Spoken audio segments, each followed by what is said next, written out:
Assalamualaikum everyone. Today I have a lecture for grade 5 and this one lecture is third one lecture for you people. Okay हिजर अस्वद की कहानी। हिजर Aswad basically क्या है? हिजर Aswad वो पत्थर है जो खाना काबा में नस्ब किया गया, और ये पत्थर किसने नस्ब किया? हज़रत मोहम्मद सल्लल्लाहु अलैहि वसल्लम ने अपने हाथों से इसको नस्ब किया यहाँ पे, और हम इसको जन्नती पत्थर भी कहते हैं। So today we have a story regarding this one पत्थर, या हम इसको जो है वो बहुत इम्पोर्टेंस इसलिए भी देते हैं क्योंकि ये हज़रत मोहम्मद सल्लल्लाहु अलैहि वसल्लम के हाथों से भी लगाया गया, और ये पत्थर जन्नत का पत्थर भी कहलाता है। जब हज़रत इब्राहीम अलैहिस्सलाम और हज़रत इस्माईल अलैहिस्सलाम जब खाना काबा की तामीर कर रहे थे, तो फ़रिश्तों के हुक्म से अल्लाह ताला ने जन्नत से एक पत्थर को लाया जिसको हिजर अस्वद का नाम दिया गया, और ये हिजर अस्वद जो है वो खाना काबा में रख दिया गया। लेकिन क्योंकि एक टाइम था, उस टाइम में खाना काबा की दीवारें बहुत कच्ची थीं और बहुत तेज़ बारिश हुई, खाना काबा की दीवारें जो हैं वो बिल्कुल बैठ गईं।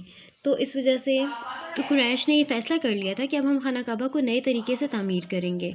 सो एहतरामन जब तामीर हो चुकी तो खाना काबा की, तो उसके बाद इस पत्थर की बारी आई कि इस पत्थर को कौन नस्ब करेगा।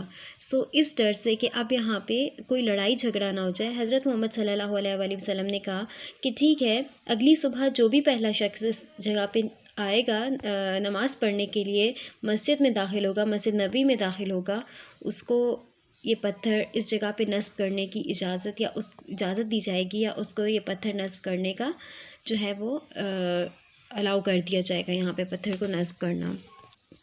अगले दिन हज़रत मोहम्मद सल्लल्लाहु अलैहि वसल्लम सबसे पहले खाना काबा के सहन में पहुँच गए। तब आप सल्लम की उम्र मुबारक सिर्फ 35 साल की थी। आप सल्लम ने अभी नबूवत का ऐलान नहीं किया था, लेकिन इसके बावजूद मक्का के लोग आप सल्लम की सच्चाई और ईमानदारी के कायल थे।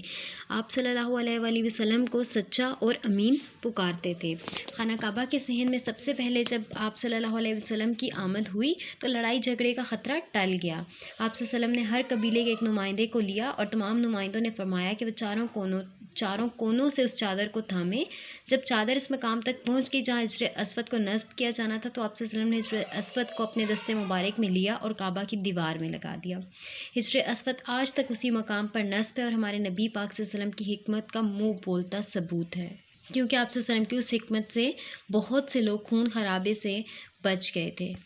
और उसी साल जब आप सल्लम ने हज किया तो हिजर अस्वद को बहुत दफ़ा बोसा दिया। इसीलिए जब भी मुसलमान हम हज पर जाते हैं, तो जब भी तवाफ़ करते हैं खाना काबा का, या उम्रे पे जाते हैं, जब भी मक्का में जाते हैं, जब भी हरम में जाते हैं, तो वो हिजर अस्वद को बोसा देना बहुत ज़रूरी समझते हैं, क्योंकि यह आप सल्लम की पैरवी करते हुए वो इस पत्थर को बोसा देते हैं। और इस पत्थर को बोसा सुन्नत रसूल पाक सल्लम की पैरवी का ये सिलसिला इंशाअल्लाह क़यामत तक जारी रहेगा। Thank you so much for watching it.